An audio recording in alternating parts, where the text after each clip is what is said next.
Fifth class, कैसे हैं आप? आई होप आप छुट्टियां बहुत अच्छे से पढ़ाई के साथ एंजॉय कर रहे हैं। मैं सोनू जैन, आपकी हिंदी की अध्यापिका, आज आपको पाठ 2 वर्णमाला के बारे में पढ़ाने जा रही हूँ। ध्यान से सुनिएगा इस लेक्चर को। कौन सा पाठ है ये?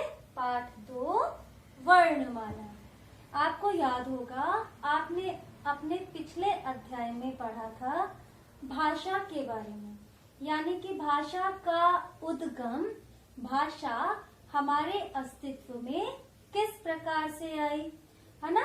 और भाषा का प्रयोग कैसे करते हैं, भाषा के कितने रूप होते हैं, उसके रूप क्या क्या हैं, मौखिक और लिखित, उसके उपनाम क्या क्या हैं, बोली, है ना, राष्ट्रभाषा, राजभाषा, ये सब कुछ आपने पढ़ा और मुझे पूरी उम्मीद होगी आपने उसे याद भी किया होगा।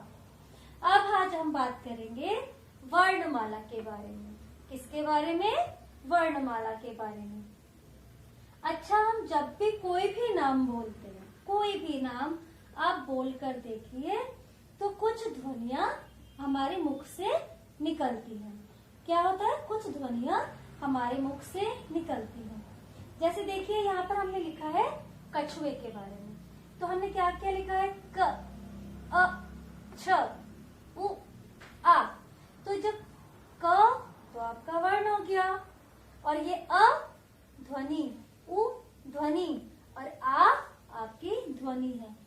इन्हीं ध्वनियों से मिलकर ही यह शब्द कछुआ बना। यानी कि वर्ण क्या शब्द कैसे बनता है? ध्वनियों के मेल से ही। तो इन्हीं ध्वनियों से कोई शब्द, वाक्य और भाषा बनी। यानी कि ध्वनियों से ही शब्द बना, वाक्य बना और भाषा बनी। पिछले अध्याय में भी आपको बताया था कि सबसे पहले ध्वनियां बनी, फिर शब्द, फिर वाक्य और फिर भाषा बनी। हिंदी भाषा में बच्चों बहुत ध्वनियां हैं, अनेक ध्वनियां हैं, और हर ध्वनि को बोलने और लिखने का ढंग अलग होता है। हर ध्वनि को बोलने और लिखने का ढंग अलग होता है। तो ध्वनि के बोले, ये बोलिए मेरे साथ, ध्वनि के बोले और लिखे जाने वाले रूप को वर्ण कहते हैं। यानी कि जब हम जिस भी ध्वनि को बोलते हैं और लिखते हैं, उस रूप को ही हम वर्ण कहते हैं। क्या कहते हैं? वर्ण कहते हैं। एक बार फिर से रिपीट करेंगे। ध्वनि के बोले और लिखे जाने वाले रूप को वर्ण कहते हैं। वर्ण भाषा की सबसे छोटी इकाई है।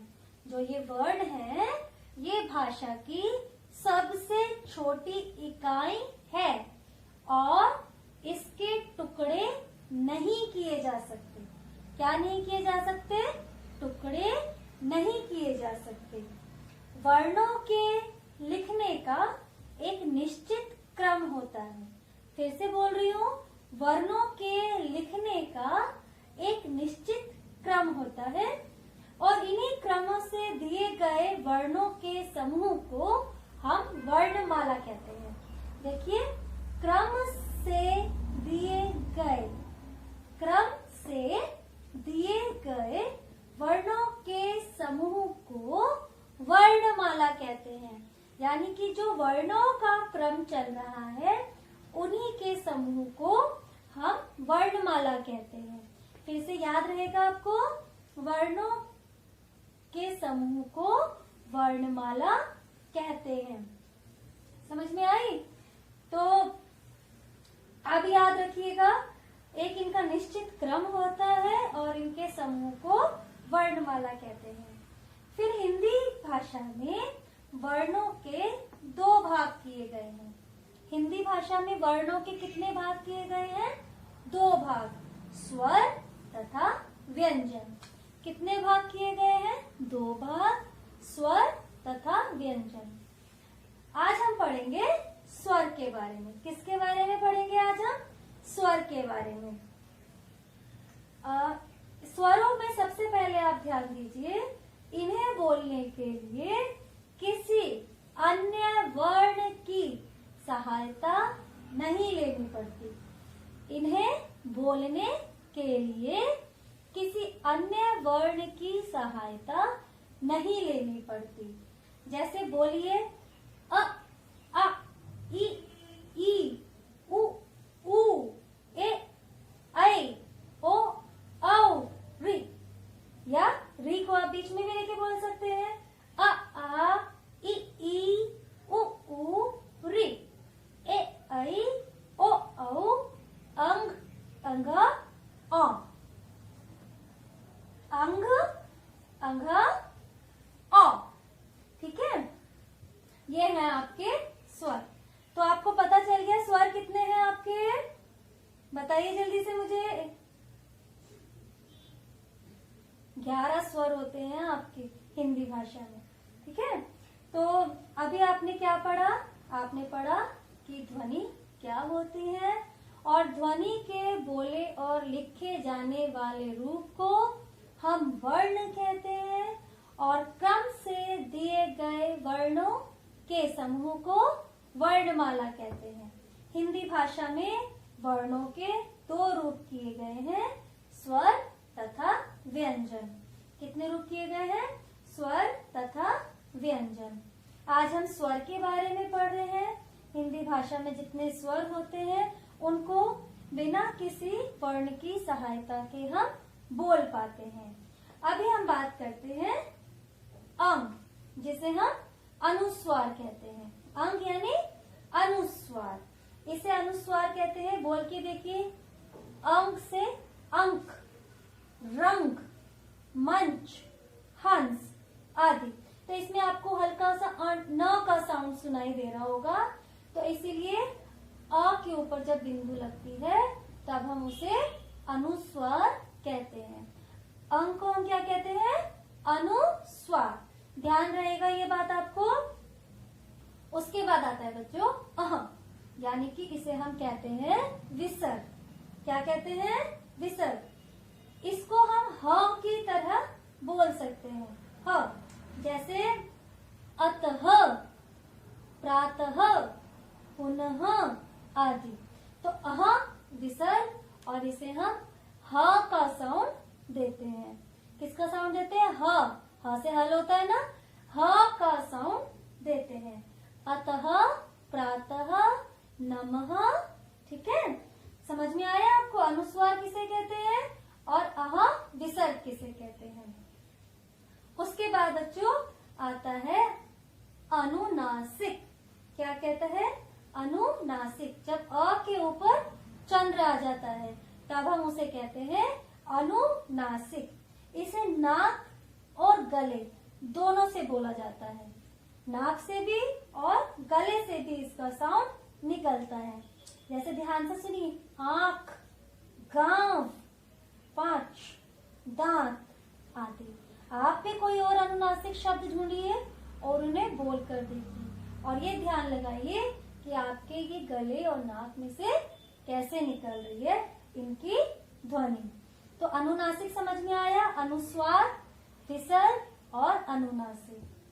अब आती है एक और ध्वनि अ। किसकी, अ। देखिए आ के ऊपर ओनली चंद्र बना है, बिंदु नहीं लगाई है।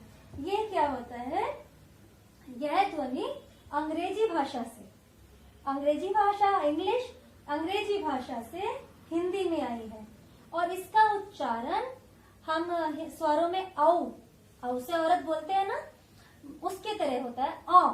किसकी तरह, औ की तरह। जैसे कि मैंने एग्जाम्पल दिया है डॉक्टर, बॉल, ऑफिस, कॉलेज। आप भी ऐसे अनेक उदाहरण ढूंढ सकते हैं जो इंग्लिश भाषा के शब्द हैं और उन्हें हम औ का प्रयोग करके हिंदी भाषा में बोल रहे हैं। तो आपको ये सब कुछ समझ में आया कि स्वर कितने होते हैं, अनुस्वार किसे कहते हैं, विसर्ग किसे कहते हैं, अनुनासिक और अ। इन ध्वनि को हम कैसे बोल सकते हैं। हमारे सभी स्वरों के साथ उनकी मात्राएं होती हैं। केवल अ के साथ मात्रा नहीं होती है। इसमें एक चीज और मैं आपको बताऊंगी बच्चों, जैसे ये मैंने ये हलंत लगाया है क के नीचे, इस हलंत ये जो लाइन खींची है इसको हम हलंत कहते हैं।